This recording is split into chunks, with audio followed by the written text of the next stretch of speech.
What started as a simple case of missing Amazon packages quickly turned into a full-blown neighborhood scandal. After weeks of deliveries vanishing from my porch, I finally caught the culprit, a bold, shameless Karen who thought stealing was risk-free. Instead of calling it quits, I decided to teach her a lesson she would never forget, with a decoy box, a hidden camera, and 10,000 live crickets' fearful face package cricket. At first, it didn't feel like a crime. It felt like a mistake. An Amazon package marked delivered would show up on my phone, but when I stepped outside, the porch was empty. No box. No envelope. Nothing. I assumed the driver had dropped it at the wrong house. It happens. I shrugged it off and reordered the item. But then it happened again. And again. Different days. Different times. Different items. Same result. The pattern started forming slowly, like a bad feeling you don't want to admit is real. Every package that went missing had one thing in common. It was delivered during daylight hours, and it vanished fast. Sometimes within 10 minutes. Sometimes faster. At first, I blamed logistics. Then I blamed timing. Then I blamed myself. But deep down, I knew something wasn't right. I live in what looks like a quiet, respectable neighborhood. The kind with trimmed lawns, identical mailboxes, and people who smile too hard while judging you silently.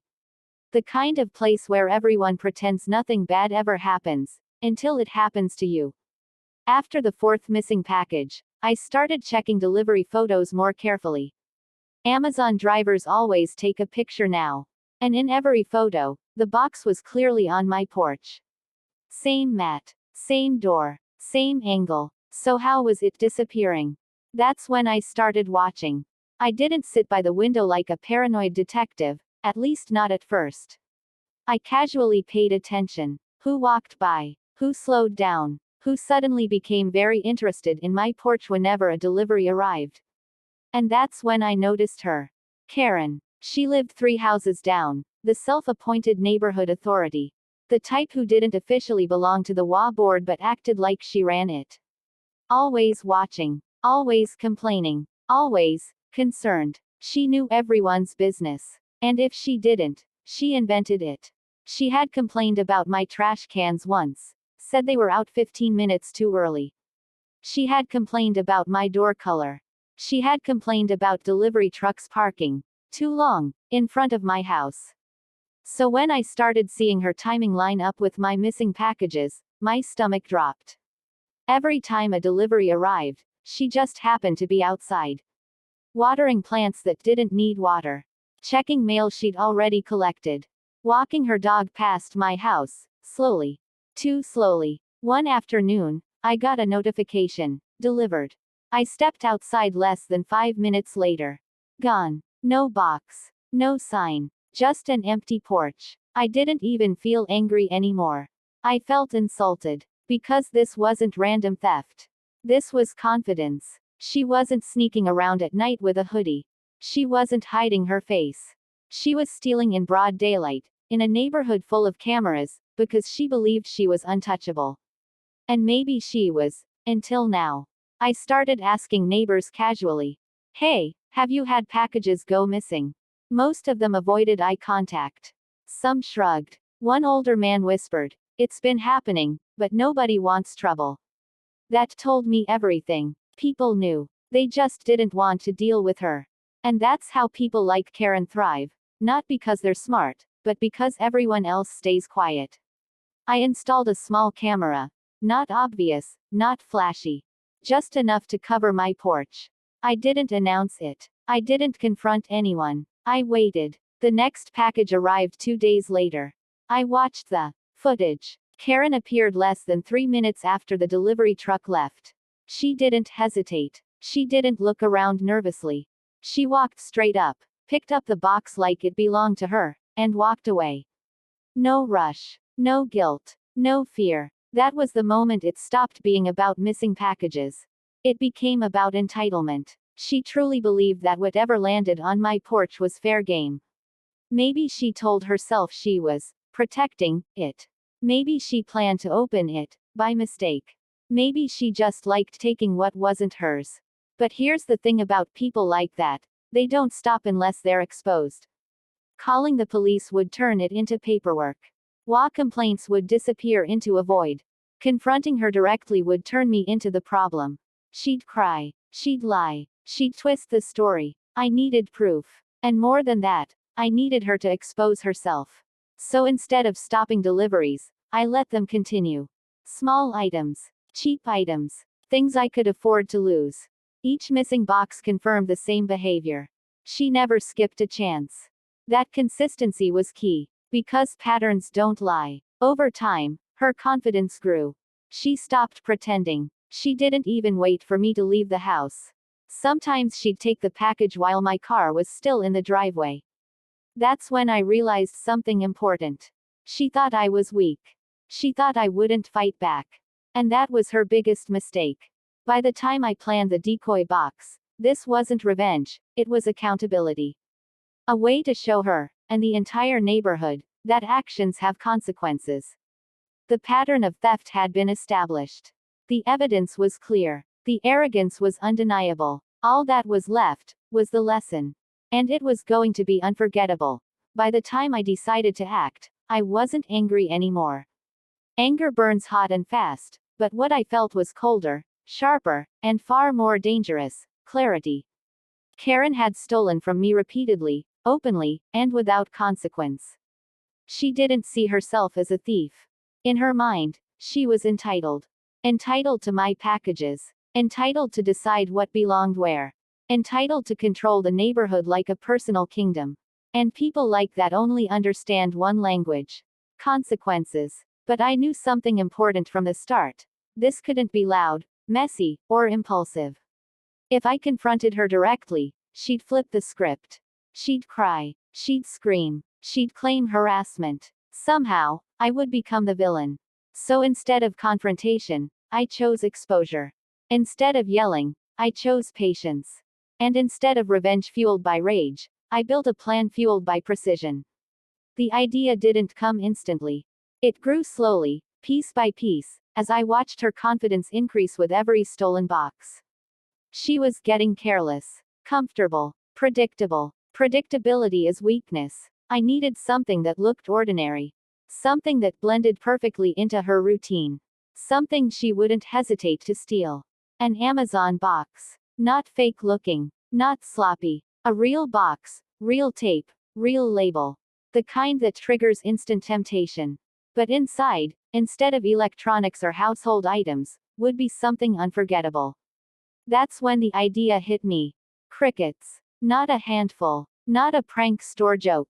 10,000 live crickets. Loud. Fast. Impossible to control. Harmless, but horrifying. The perfect chaos. I spent days planning the details.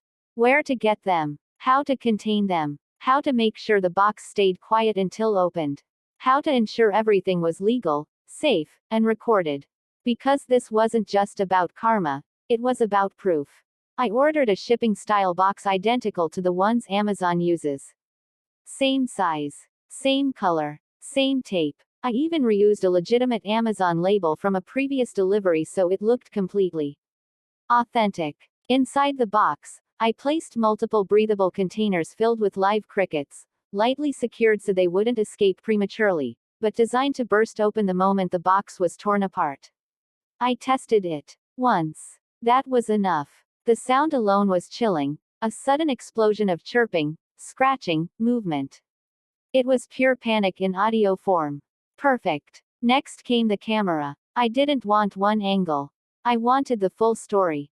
The approach. The grab. The escape. The aftermath. One camera covered my porch. Another discreetly faced the sidewalk. A third angle captured the direction she always walked after stealing packages. No blind spots. No excuses. Everything synchronized. Now all I had to do was wait. The decoy box went out on a Tuesday afternoon. Not too early. Not too late. Right in her prime operating window. I placed it gently on the porch, angled exactly like the delivery photos Amazon sends. Then I went inside and watched. 3 minutes passed. Nothing. 5 minutes. Then, movement. Karen appeared from down the street, just like always. Same pace. Same posture. Same fake casual stroll. She glanced around, but not nervously, more like a queen checking if her subjects were watching. She saw the box. Her steps slowed. She smiled. And without hesitation, she walked straight up to my porch. No knocking. No checking the label. No confusion. She bent down, picked up the box, and walked away. That moment alone made everything worth it. Because it proved intent. She didn't think it was hers. She didn't care. She took it because she could. I watched the cameras as she disappeared into her house. Then I waited. The next part didn't take long. About 2 minutes after she went inside, the audio feed exploded. Screaming. Not a startled yelp. Not confusion. Pure, unfiltered terror. The box had been opened. The crickets erupted. 10,000 tiny bodies bouncing, chirping, scattering in every direction. Crawling over floors, furniture, walls. A living nightmare unleashed inside her home. She screamed again, louder this time.